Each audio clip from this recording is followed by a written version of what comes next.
Stephanie of the Resilient Jenkins is now claiming that she grew up in a religious cult to defend the fact that she married a level 3 convicted SO and refused to divorce him. This was after a letter to a judge written by Stephanie was unearthed, where she straight up says that she found out he was a convicted SO on the first date, but decided to stay with him. You can pause to read this if you want. Stephanie went as far as to say that the letter was fake and that the government website was hacked into. I'm sorry, you can't expect us to be this dumb, Stephanie. She later backtracked and said, "Oh, I didn't write that letter, but I wrote a letter." She then made the claim that she's made several times that she was raised in the Gothard theory and that she was taught to obey her husband at all costs and never leave him. But this is bullshit. Stephanie's mom has been quick to say that she raised Stephanie in no such environment, and if that were true, she would still be with her stepdad. Stephanie has repeated several times that she was raised in a strict Christian household, wasn't allowed to wear pants growing up, wasn't allowed to express herself. She was barely educated in homeschool and only taught these strict religious teachings. Well, there's a lot of digital evidence proving otherwise. Show this is just blatantly not true. What Stephanie wants is to be like Anna Duggar. Stephanie has realized that her past of defending a level 3 convicted SO has surfaced, and she's trying to find any excuse possible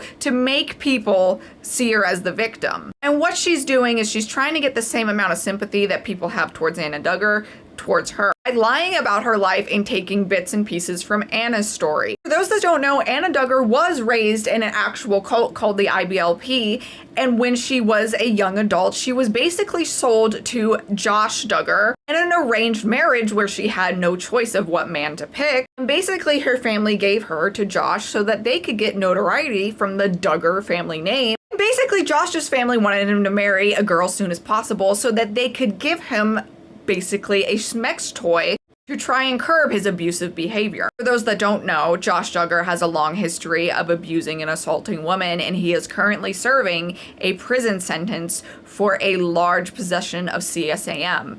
And for those who don't know, Anna is still staying by Josh's side and is married to him despite the convictions, because Josh's dad has told Anna, if you stay with my PDF son and do not divorce him, you will not have to worry about anything financially. It's the fact that she has literally been brainwashed since the day that she was born to stay with her husband at all times, was quite literally sold to him in a way to curb his abusive behavior. And what Stephanie wants is for people to have the same amount of sympathy for her that they have for Anna Duggar, somebody that also stayed with a PDF husband. What Stephanie is not smart enough to realize is it's very easy to find out that she did not grow up this way. 2, that people still hate Anna Duggar for staying with a PDF despite growing up in a cult. And 3, the reason people don't have any forgiveness or sympathy for her is because she does not want to reflect on her own actions and be like, yeah, it was really fucked up that I stayed with them. She wants people to just forget about all of her bad actions she's ever did. She wants people to be like, oh, I'm so sorry for you. You're the victim. Oh, it's abundantly clear that she knew who this man was by the first date. She knew all the harm that he inflicted, but she wanted to stay with him.